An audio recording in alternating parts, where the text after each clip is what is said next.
দর্শক, এই মুহূর্তে কথা বলছেন প্রধানমন্ত্রীর উপদেষ্টা মাহাদি আমিন। সরাসরি যুক্ত হব সেখানে।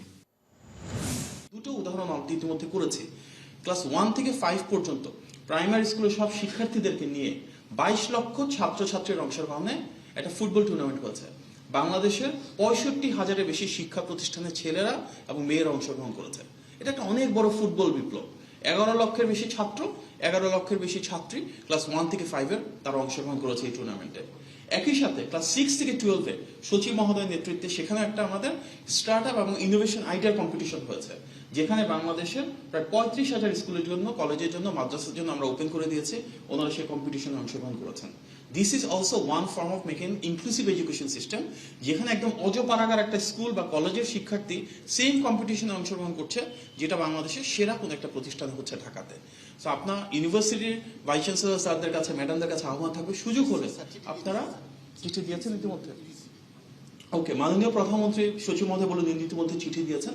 মাননীয় প্রধানমন্ত্রী একটা লক্ষ্য, আমরা যেন বছরব্যাপী আমাদের শিক্ষা প্রতিষ্ঠানগুলোর ভিতর বিভিন্ন এক্সট্রা কারিকুলার অ্যাক্টিভিটিস, স্পোর্টস এবং কালচারাল ফাংশন করি।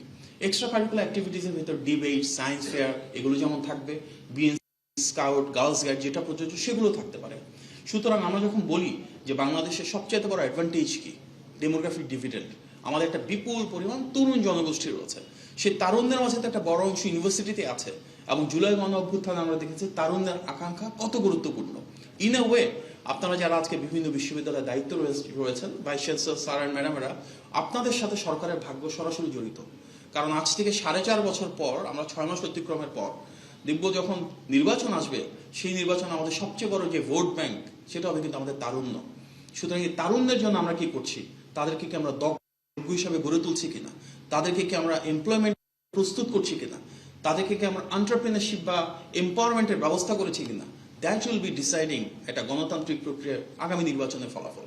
সুতরাং as a political stakeholder আমরা তো অবশ্যই চাইবো যে তরুণদের ভোটে আমরা রাষ্ট্র পরিচালনে এসেছি তাদের জন্য ভালো কিছু করার জন্য, এবং সেক্ষেত্রে অবশ্যই ইউনিভার্সিটি সবচেয়ে বড় প্ল্যাটফর্ম। আমাদের একসাথে কাজ করতে হবে যেন প্রতি বছর যে গ্র্যাজুয়েশন হচ্ছে তার একটা বড় অংশের কেন কর্মসংস্থান হয় না, we have to find out. কর্মসংস্থান যেন হয় সে ধরনের পলিসি ইন্টারভেনশনের প্রয়োজন রয়েছে, এবং সেভাবে আমাদের কাজও করতে হবে। ইতিমধ্যে আমরা মোটামুটিভাবে সবাই জানি, আমি প্রিটি শিওর এখানে কারো অজানা না, যে আমাদের এডুকেশন সিস্টেম একটা বড় সমস্যা হচ্ছে ইটস টু থিওরিটিক্যাল, প্র্যাকটিক্যাল রেলেভেন্সটা কম, ইন্ডাস্ট্রির সাথে কানেক্টিভিটি কম।